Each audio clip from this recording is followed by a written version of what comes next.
एक समय की बात है, भोपाल के छोटे से शांत शहर में आदित्य नाम का एक युवक रहता था। आदित्य एक जिज्ञासु और साहसी व्यक्ति था जो हमेशा अज्ञात रोमांच की तलाश में रहता था। उनकी जिज्ञासा उन्हें शहर के बाहरी इलाके में एक पुरानी परित्यक्त हवेली तक ले गई, जिसे हाउस ऑफ विस्परर्स के नाम से जाना जाता था। हवेली के भूतिया होने की अफवाह थी और शहरवासी हर कीमत पर इससे बचते थे। एक दिन आदित्य ने हवेली का पता लगाने का फैसला किया। उन्होंने अपने निष्कर्षों का दस्तावेजीकरण करने के लिए अपनी टॉर्च, एक कैमरा और एक छोटी नोटबुक पैक की। जैसे ही वह हवेली के पास पहुंचा, उसे अपनी रीढ़ की हड्डी में ठंडक महसूस हुई।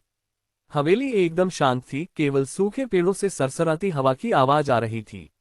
जैसे ही उसने अंदर कदम रखा, धूल और मकड़ी के जाले की मोटी परत ने उसका स्वागत किया। उसने हवेली का एक एक कमरा खंगालना शुरू किया। जो कुछ भी उसने देखा उसका दस्तावेजीकरण किया। अचानक उसे एक धीमी सी फुसफुसाहट सुनाई दी। वह पीछे मुड़ा, लेकिन वहां कोई नहीं था। उन्होंने इसे अपनी कल्पना कहकर टाल दिया और खोजबीन जारी रखी। एक कमरे में उसे एक खूबसूरत महिला का पुराना चित्र मिला। नेम प्लेट पर लिखा था अदिति।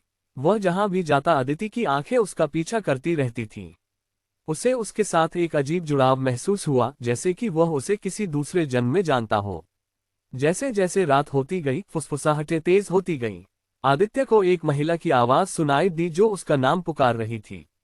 वह आवाज का पीछा करते हुए अटारी तक गया। जैसे ही उसने दरवाजा खोला, उसने अदिति को वहां खड़ा देखा। उसकी आंखें अंधेरे में चमक रही थीं। अदिति ने खुलासा किया कि उसे एक दुष्ट जादूगर ने हवेली में फंसा लिया था जो उसकी सुंदरता से ईर्ष्या करता था। उसने आदित्य से श्राप तोड़ने में मदद करने की विनती की। उसकी कहानी से प्रभावित होकर आदित्य उसकी मदद करने के लिए तैयार हो गया। आदित्य ने अगले कुछ दिन श्राप पर शोध करने में बिताए और इसे तोड़ने का एक तरीका खोजा। वह हवेली लौट आया और अनुष्ठान किया। जैसे ही वह समाप्त हुआ, अदिति की आत्मा को हवेली से मुक्त कर दिया गया। उसने आदित्य को धन्यवाद दिया और एक शांतिपूर्ण शांति छोड़कर रात में गायब हो गई। उस दिन के बाद से हाउस ऑफ विस्परर्स अब भूता नहीं रहा। आदित्य एक स्थानीय नायक बन गया और उसका साहसिक कार्य भोपाल शहर में एक किंवदंती बन गया। लेकिन आदित्य उस खूबसूरत आत्मा अदिति को कभी नहीं भूला जिसने उसके दिल को इस तरह से छू लिया था जिसे कोई और नहीं भूल सका।